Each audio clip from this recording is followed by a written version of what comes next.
What's up, guys, and welcome back to my channel. After winning the interim UFC title at UFC 324, Justin Gaethje released a video in which he opened up about his mindset and addressed the topic of potential retirement. In the video, Gaethje explained that he would seriously consider walking away from the sport if he were ever knocked out again, in the same way Max Holloway stopped him in the past. He said that many people misunderstand what it means when fighters talk about retirement. According to Gaethje, when someone enters a fight already planning to retire afterward, no matter the result, it often leads to poor performances. He explained that having a retire after this mindset means you have already emotionally let go, and that usually results in losing more often than not. For him, that was never the case.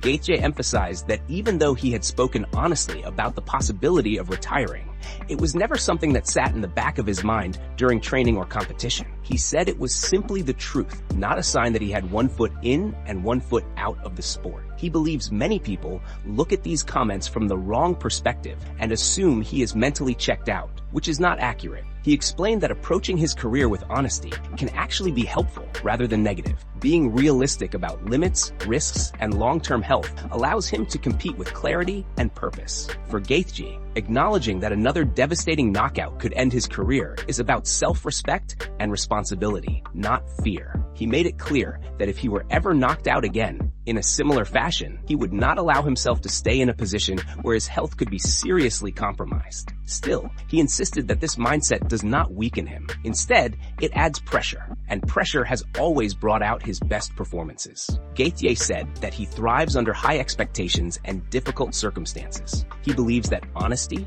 discipline, and accountability are essential parts of being a professional fighter. In his view, being truthful with himself is what keeps him motivated, focused, and dangerous inside the octagon.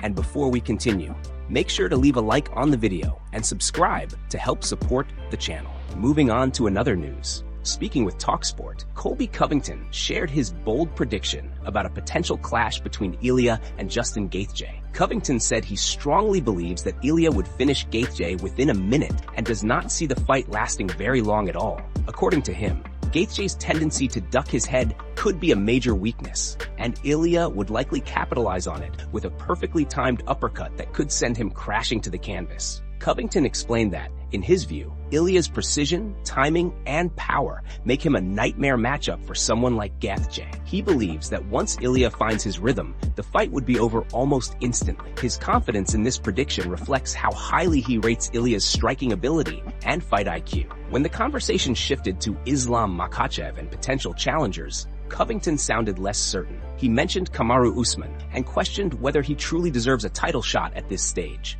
though he admitted that Usman's long-standing presence in the division could make a case for it. He also pointed out that there are not many clear contenders right now, making future matchmaking difficult to predict. Covington added that much depends on what the UFC decides to do next. If the promotion wants to focus on new talent, he highlighted Michael Morales as a rising prospect who could soon compete at the highest level. In his opinion, Morales has the skills and potential to challenge for a title in the near future. Still, Covington made it clear that his dream matchup involves Ilia and Islam Makhachev. He described it as a true high-level contest that could determine who the pound-for-pound best fighter in the UFC really is. For him, if any fight should be made around Makhachev, it should be against Ilia, as that matchup represents the ultimate test of skill, dominance, and legacy. Moving on to another news. Arnold Allen was not happy with the commentary he received from Joe Rogan during UFC 324, and he has now spoken openly about the issue. Allen made it clear that his main concern was the way the fight was being described, especially when it came to the strikes exchanged between him and Silva. He felt that too much emphasis was placed on Silva's shots, while many of his own clean connections were brushed aside or downplayed. Allen explained that while watching the fight back, he noticed a pattern in the commentary. Every time a strike landed on his elbow, arm, or shoulder, it was hyped up as something significant. Meanwhile, when he landed a strong straight left down the middle that visibly staggered his opponent and sent him 2 steps backward, it was barely acknowledged with a simple, nice shot by Allen. For him, that imbalance was frustrating and hard to ignore. He also addressed the way Rogan and the commentary team discussed power, questioning how they could confidently judge how hard someone hits without actually feeling it. Allen joked that if Rogan wanted to spar with fighters before commentating, then maybe he would truly understand their power. He pointed out that while fans can see knockouts and finishes, that does not always tell the full story about how damaging individual shots really are. Allen emphasized that taking 2 or 3 steps back after getting hit is usually a clear sign of a hard strike. In his view, those moments should carry more weight in the commentary. He admitted that he does not have a long knockout streak, but that does not mean he lacks power. Instead, he reminded people that he has often faced tough opponents with strong chins and high durability. He also acknowledged that commentating is a difficult job, requiring quick reactions and constant analysis. Still, he believes fighters deserve fair and balanced recognition for the work they do inside the cage. Allen made it clear that he knows he hits hard, and he stands by his performances. Overall, his comments were not meant as a personal attack, but as an honest reflection of how he felt watching his own fight. His message highlighted the importance of accurate storytelling in MMA, especially when careers, reputations, and public perception are shaped by what fans hear during live broadcasts. Moving on to another news, Brian Ortega has officially pulled out of UFC 326 and will no longer compete against Renato Moicano in their scheduled March 7th matchup at T-Mobile Arena in Las Vegas. The announcement disappointed many fans who were looking forward to the fight, but Ortega explained that ongoing injuries require more time to properly heal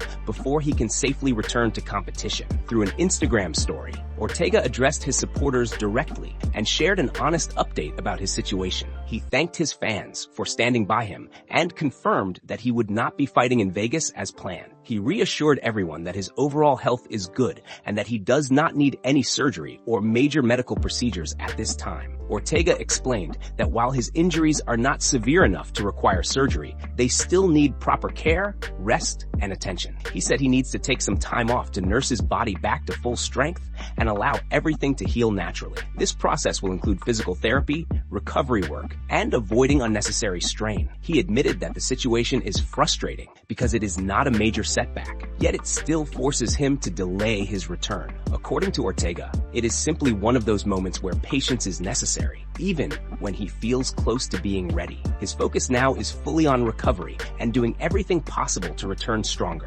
Despite the delay, Ortega remained optimistic about his future. He emphasized that this is only a temporary setback and not something that will derail his plans. He made it clear that he still intends to fight twice this year and is motivated to stay active once he is healthy. Meanwhile, the UFC is now searching for a replacement opponent for Moicano, although no official announcement has been made yet. Fans will have to wait and see who steps in, while Ortega continues his recovery journey with confidence and determination. Moving on to another news, another UFC event has sparked another round of staph infection speculation among fans online. A photo has recently surfaced showing a noticeable wound on Alexander Volkanovski's ear, and many people believe it could be another possible case of a staph infection. Social media quickly began circulating the image, with supporters expressing concern about his health and safety. Some fans pointed to past cases in MMA where similar marks were linked to infections, raising alarms. However, others have pushed back against the rumors,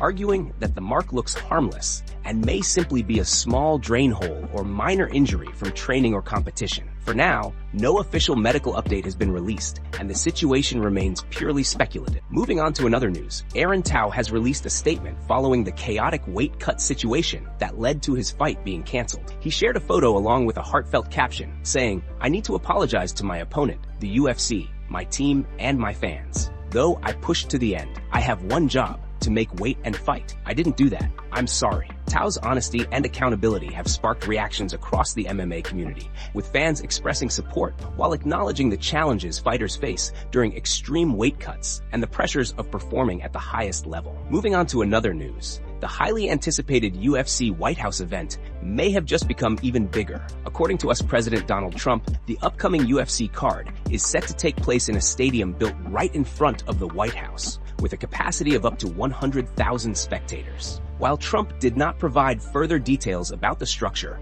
with less than 5 months remaining until the event, construction would likely need to begin very soon. Trump shared his excitement, saying, "They are going to put up something that's really amazing. It's really connected to our great 250th birthday, where we're celebrating so many wonderful things. The UFC is coming, as you know, right in front of the White House, with a building that will literally be a stadium. we're going to have over 100,000 people, and this is going to draw a huge crowd. I won't even say exactly how many, because I think it could set a record, but it's going to be very, very important. We're celebrating greatness with America. Fans and fighters alike are buzzing at the news, with speculation already running wild about which stars will appear. The massive scale of the event is expected to make it one of the most memorable and historic moments in UFC history, as well as a once-in-a-lifetime spectacle outside the octagon. The excitement is only growing as the countdown begins for what promises to be an unforgettable White House showdown. Moving on to another news.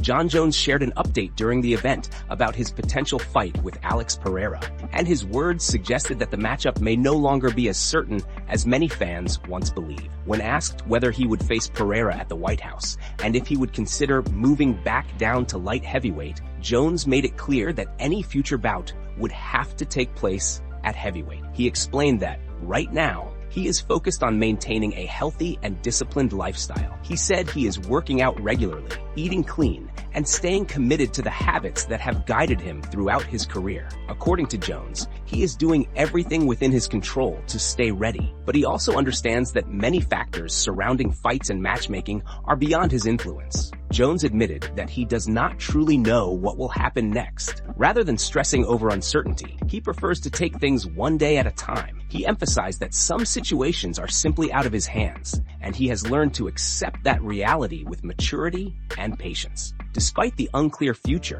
Jones said he feels good physically and mentally. He described himself as feeling blessed and grateful for the life he has been given. Whether he steps into the cage again or decides to walk away, he believes he has already achieved something special. He expressed deep appreciation for his journey, his career, and the opportunities he has received. His message reflected peace, confidence, and gratitude, showing that he is content with where he stands, regardless of what the next chapter holds.